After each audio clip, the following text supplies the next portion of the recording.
Livro Destinados a Reinar. Capítulo 5. Deus está julgando os Estados Unidos da América? Logo após os acontecimentos trágicos de 11 de setembro, alguns crentes declararam publicamente que Deus estava julgando os Estados Unidos por causa dos seus pecados. Quando eu ouvi isso, só pude imaginar Osama Bin Laden em uma caverna, em um lugar do Afeganistão, concordando com aqueles e pensando que Deus realmente o estava usando para julgar a América. Ora, por favor, se os cristãos atribuíssem tais eventos ao julgamento de Deus, os terroristas seriam os primeiros a dizer: amém, pregue isso. Será que você não consegue ver que algo está bem errado quando cristãos e terroristas concordam a respeito de algo assim? Milhares de pessoas morreram e muitas famílias, amigos e pessoas amadas ficaram destruídos pelo luto. Como isso poderia ser obra do nosso amado Pai? Leia a Bíblia por você mesmo.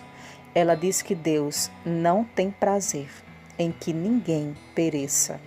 Terrorismo é a obra do diabo, não é obra do nosso Pai amado. Eu também tenho ouvido alguns crentes se pronunciando do seguinte modo: se Deus não está julgando os Estados Unidos por todos os seus pecados, então ele precisa se desculpar com Sodoma e Gomorra. Bem, deixe-me dizer isto com honra e respeito. Se Deus julgar a América hoje, ele precisará se desculpar com Jesus pelo que ele conquistou na cruz. Meu amigo, Deus não está julgando os Estados Unidos da América ou qualquer outro país no mundo hoje. Os Estados Unidos e seus pecados já foram julgados. Onde? Na cruz de Jesus. O pecado já foi julgado na cruz. E quanto às evidências do juízo final de Deus? Mas, pastor Prince, Deus não usou Elias para descer fogo do julgamento sobre aqueles que se opuseram a ele? E Deus não fez chover fogo e enxofre sobre Sodoma e Gomorra? Vamos dar uma olhada na história de Elias. Ela aconteceu durante o reinado do rei Acasias em Israel, a quem a Bíblia descreve como alguém que fez o que era mal perante o Senhor. Acasias mobilizou um capitão com 50 soldados para confrontar Elias, que estava sentado no topo de um monte. O capitão gritou para Elias: homem de Deus, o rei manda dizer, desce. Então Elias repreendeu e disse ao capitão de 50, se eu sou homem de Deus, então o fogo vai descer do céu e consumir vocês e seus 50 homens. E desceu o fogo do céu e consumiu o capitão e seus 50 homens. Acasias então enviou outro capitão com 50 homens e novamente caiu o fogo do céu e os consumiu. Acasias então enviou outro capitão com 50 homens e novamente o fogo do céu os consumiu. Ele enviou esse terceiro e seus 50 soldados, mas desta vez o capitão implorou a Elias e a sua vida e seus homens foram poupados. De igual modo aconteceu com Sodoma e Gomorra. A Bíblia registra que o Senhor fez chover enxofre e fogo sobre as duas cidades. Ele devastou aquelas cidades, toda a planície, todos os habitantes das cidades e a vegetação. Discernindo corretamente a palavra. Aí está, pastor Prince, uma evidência bíblica clara de que Deus executa julgamento para punir o seu povo. Você precisa compreender como discernir corretamente a palavra de Deus. Quando lemos a Bíblia, precisamos seguir o conselho do apóstolo Paulo, que deu ao jovem aprendiz Timóteo. Timóteo era um jovem pastor da igreja de Éfeso. E Paulo lhe disse: procura apresentar-te a Deus aprovado, como obreiro que não tem de que se envergonhar, que maneja bem a palavra da verdade. Muitos crentes hoje estão vivendo como se a cruz não fizesse qualquer diferença. Deus quer que sejamos capazes de manejar bem, em outras palavras, de discernir a palavra. Ele quer que sejamos astutos em discernir e claramente separar o que pertence à antiga aliança da lei e o que pertence à nova aliança da graça. Ele quer que sejamos capazes de discernir o que aconteceu antes da cruz do que aconteceu depois dela. e entender a diferença que a cruz fez. Muitos crentes hoje estão vivendo como se a cruz não fizesse qualquer diferença. Há um fato crucial que você precisa identificar acerca dos dois eventos do julgamento final de Deus. Ambos acontecem no Antigo Testamento e antes da crucificação de Jesus. Não conclua apenas pelas minhas palavras que Deus não fará descer fogo do julgamento sobre você hoje. Veja por si mesmo o que o próprio Jesus disse e o que Elias fez. Você lembra da ocasião em que Jesus quis entrar em certo vilarejo em Samaria, mas as pessoas no lugar se recusaram a recebê-lo? Quando os discípulos viram que aquelas pessoas rejeitaram a Jesus, disseram: Senhor, queres que façamos cair fogo do céu para destruí-los, como Elias fez? E agora, como Jesus respondeu a eles? Ele disse: grande ideia.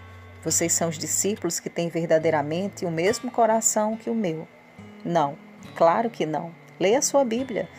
Ele se virou para os seus discípulos e os repreendeu firmemente, dizendo: Vocês não sabem de que espécie de espírito vocês são? Porque o Filho do Homem não veio para destruir a vida dos homens, mas para salvá-los. Meu amigo, o Espírito de Jesus na nova aliança da graça não é o Espírito da antiga aliança da lei, vigente no tempo de Elias. Jesus quer que você tenha plena certeza no seu coração hoje de que Ele não veio para condenar ou destruir você. Ele veio para salvar você. O diabo veio para roubar, matar e destruir. Mas Jesus veio para que tenha vida e que tenha mais abundantemente. Aleluia. Tenha em mente também que Deus quase poupou Sodoma por causa do apelo de Abraão. Ele prometeu a Abraão que se houvesse somente 10 homens justos em Sodoma, ele não destruiria a cidade por amor a eles. Mais tarde, quando os anjos resgataram Ló, sobrinho de Abraão, vemos que Deus não teria destruído a cidade. E o anjo disse a Ló: apressa-te, refugia-te nela, pois nada posso fazer enquanto não tiveres chegado lá. Por isso se chamou Zaor, o nome da cidade. Eles tiveram de esperar até que Ló estivesse fora, na segurança da outra cidade chamada Zoar, que ele havia escolhido para se refugiar. A Bíblia registra que o Senhor fez chover enxofre e fogo em Sodoma e Gomorra, somente após Ló ter entrado em Zoar. As pessoas que alegam que o 11 de setembro foi um julgamento de Deus sobre os Estados Unidos estão dizendo que não há uma pessoa só justa nesse país hoje. Se Deus tivesse poupado Sodoma por amor de 10 homens justos, você não acha que temos que Ele daria hoje, após a obra consumada de Jesus na cruz, seria bem melhores? Mesmo se Deus ainda exigisse a presença de pelo menos 10 pessoas justas, você facilmente encontraria milhões de homens e mulheres justos nos Estados Unidos hoje, porque justiça é uma dádiva da graça do Senhor, e os crentes ao redor de todo o país estão vestidos com a justiça perfeita de Jesus. Pessoal, o que aconteceu em 11 de setembro não foi um ato de julgamento de Deus. Ele certamente não é um terrorista. E o Filho do Homem não veio para destruir a vida dos homens, mas para salvá-los. Submeta todas as profecias ao filtro da cruz. Todas as profecias que você recebe hoje devem ser filtradas através da cruz.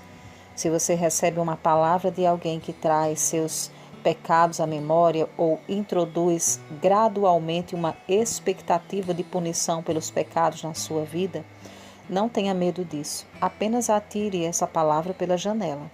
Não permita que ninguém diga que algo negativo aconteceu ou vai acontecer a você por causa dos seus pecados. Rejeite esse tipo de má notícia, em nome de Jesus. Em lugar disso, comece a receber a boa nova de Jesus. Se você estiver passando por circunstâncias difíceis, continue crendo no amor dele por você. Esse amor que foi demonstrado na cruz, e não importa qual tenha sido o mal que o diabo inventou contra você, ele tornará em bem para a sua glória. Quando o diabo atira limões em você, Deus os transforma em uma limonada para o seu deleite. Um jovem casal de minha igreja perdeu seu bebê por causa de algumas complicações. E eu fiquei furioso quando soube que um tal de profeta tinha dito a eles que perderam seu bebê porque eles tinham pecado em suas vidas. Aquilo realmente foi cruel. O casal estava vivendo um momento de luto e, em lugar de ser fonte de encorajamento e edificação, esse profeta tirou vantagem da situação para parecer profético à custa do precioso povo de Deus. Talvez não tenhamos todas as respostas, mas podemos ter plena certeza de que as circunstâncias negativas que experimentamos algumas vezes não são obras de Deus para nós, nem são punições pelos nossos pecados. Quando temos essa confiança de que Deus é por nós e não contra nós, podemos crer na restauração, no progresso e no fato de que coisas boas acontecerão conosco. Os líderes da nossa igreja disseram àquele jovem casal que aquela circunstância tão difícil não era a ação do Senhor, punindo-os por seus pecados. Eles os fizeram relembrar que todos os seus pecados já tinham sido punidos na cruz de Jesus. Aquilo os ajudou a remover toda a culpa e a condenação que eles estavam carregando em seus corações. Depois disso, o Senhor os abençoou com um lindo bebê. Quando temos essa confiança de que Deus é por nós e que não é contra nós, podemos crer na restauração, no progresso e no fato que coisas boas acontecerão. Também recebo testemunhos de outros casais que recebem a restauração de Deus nessa área. Observo que esses casais têm uma coisa em comum. Após ouvirem as boas novas do Evangelho da Graça, eles foram libertos de toda a culpa e condenação. Em lugar de crerem que Deus estava contra eles ou punindo-os, começaram a acreditar que Ele estava a seu favor. Começaram a crer intensamente em sua graça e bondade. Quando isso acontece, sem falha, a restauração vem. Agora sim, isso é Deus. Quando Ele restaura, sua restauração é sempre maior em quantidade e qualidade. Mas pense a respeito disso. Se aqueles casais continuassem a acreditar erroneamente que Deus os estava punindo por causa dos seus pecados, jamais seriam capazes de reunir coragem e esperança para crer em Deus, para a restauração e para esperarem por um novo bebê. Meu amigo, seus pecados já foram punidos na cruz. Deus está do seu lado. E se Deus é por você, quem pode ficar contra você? Deixe-me compartilhar um testemunho de como acreditar no amor, na graça e na bondade de Deus, que trouxe cura e uma preciosa jovem. Pastor Prince, no início do ano passado, fui diagnosticada com um tumor na glândula localizada em meu cérebro. O exame de ressonância magnética mostrou que o tumor estava com um macrocrescimento de cerca de 1,5 centímetro. O neurocirurgião do Hospital Geral de Singapura disse que se eu tivesse demorado mais a procurá-lo a iniciar o tratamento, o tumor teria afetado minha visão, porque ele estava pressionando os meus nervos ópticos. Foram-me dadas duas opções: cirurgia imediata para remover o tumor. Havia um risco de 20% da falha na cirurgia, o que poderia me deixar cega de um olho, ou tratamento com medicação. E fui avisada de que a medicação levaria um longo tempo para surtir o efeito, e a maioria dos pacientes só experimenta uma diminuição do tumor após um ano em média. O que os médicos tinham descoberto e dito sobre o tumor eram notícias devastadoras para mim e para minha família. Lembro-me de ficar dizendo a mim mesma que se eu perdesse minha visão, eu não queria mais viver. Foi durante esse período que minha família resolveu entregar tudo nas mãos de Deus, crer e confiar nele inteiramente e orar pela cura. Optamos por continuar o tratamento com medicação durante esse período, a despeito de querer crer no amor e na bondade de Deus para comigo. Eu era constantemente atormentada por perguntas como: Deus ainda me ama? Ele se importa mesmo? Ele está me punindo por algo errado que fiz? Será que eu deveria apenas ter cerrado meus dentes e aceitado essa situação? Somente quando um amigo e colega de trabalho começou a me dar suas pregações em CDs para que eu as ouvisse, é que eu fui lembrada mais uma vez do amor do meu Salvador, de sua graça e bondade para comigo. E eu creio que enquanto ouvia a palavra pregada nos CDs, meu corpo começou a ser curado. Após um mês tomando a medicação, o nível de prolactina em meu sangue diminuiu e o nível de equilíbrio químico em meu corpo se tornou estável. Depois de mais 2 meses, uma nova ressonância mostrou que o tumor tinha sido recuado para metade do tamanho original. Eu estava muito encorajada e, mais importante ainda, eu me sentia confiante e segura de que meu Deus estava fazendo a sua obra de cura no meu corpo, de que Ele me ama e cuida de mim o suficiente para saber que eu estava sofrendo e para fazer algo a respeito disso. A melhor notícia chegou no começo de agosto, quando a última ressonância foi favorável e mostrou que o tumor tinha desaparecido. O médico ficou espantado e começou a dizer que, na maioria dos casos, mesmo quando um tumor diminuía tanto, ainda restavam células cancerígenas remanescentes. Mas no meu caso, o tumor tinha ido embora completamente. Não havia qualquer traço de células cancerígenas. Não há palavra para descrever quanta gratidão e reconhecimento eu tenho para com Deus. Eu sei que foi Deus quem me curou, mas de fato, mais importante é que eu me tornei mais madura como filha de Deus. Sei que eu sou justiça de Deus por causa de Jesus, daquilo que Ele fez na cruz por mim. Esta profunda percepção de saber que sou intensamente amada e cuidada por Deus me torna segura em meu relacionamento com Ele.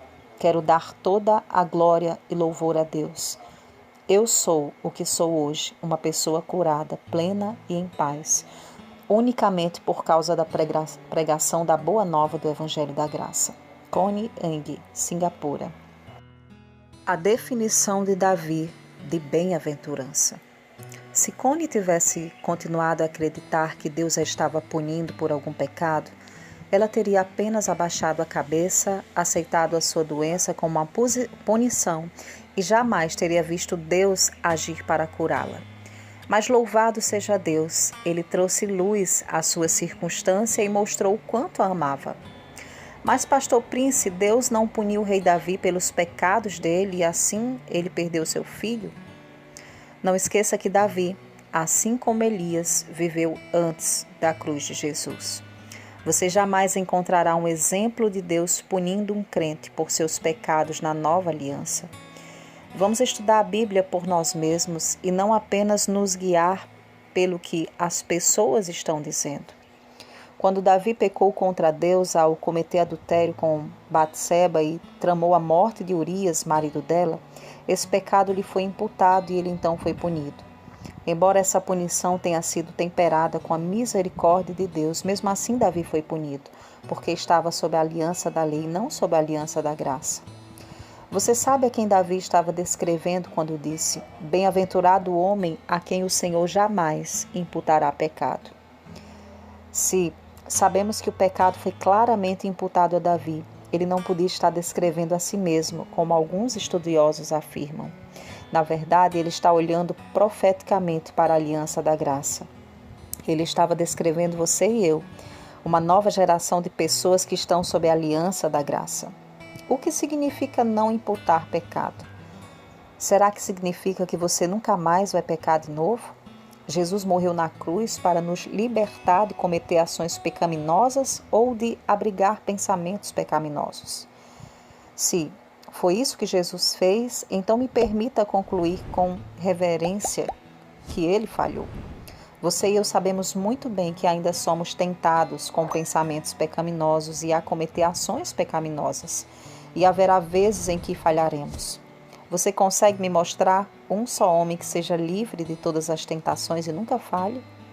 Meu amigo, quando Davi descreveu o homem bem-aventurado como alguém a quem o Senhor não imputará pecado, ele quis dizer que mesmo quando esse homem pecar, Deus não vai considerar seu pecado contra ele, nem puni-lo por sua iniquidade. Bom demais para ser verdade. É por isso que Davi definiu esse homem como um homem bem-aventurado. E esse homem abençoado é você e eu, hoje. Você é abençoado porque o Senhor não considera de forma alguma seus pecados contra você. Seus pecados foram atribuídos a Jesus, então eles jamais poderiam ser imputados a você. Sob a nova aliança da graça que foi selada com o sangue de Jesus, Deus já julgou o pecado completamente no corpo de Jesus Cristo. Isso significa que mesmo quando você ficar abaixo do padrão santo de Deus, a punição pelo pecado não recairá sobre você. O salário do pecado é a morte, mas Jesus já morreu em seu lugar. Seus pecados já foram imputados na conta dele. Hoje, você é abençoado porque o Senhor não considera de forma alguma seus pecados contra você. Por causa de Jesus, você nunca mais será punido por seus pecados novamente. Dê uma olhada no que João disse: se, todavia, alguém pecar, temos o advogado junto ao Pai, Jesus Cristo, o justo. Ele não disse: se alguém pecar, será punido por seus pecados. Não, porque sobre a nova aliança da graça, Jesus é hoje o seu advogado. Ele o representa diante de Deus. Então, assim como ele é, você é também. Jesus é justo diante de Deus? Sim, então você também é. Ele é aceito diante de Deus? Sim, então você também é. Ele é agradável a Deus? Sim, então você também é. Então a revelação do que Jesus fez por você o induzirá a sair por aí e pecar? Claro que não.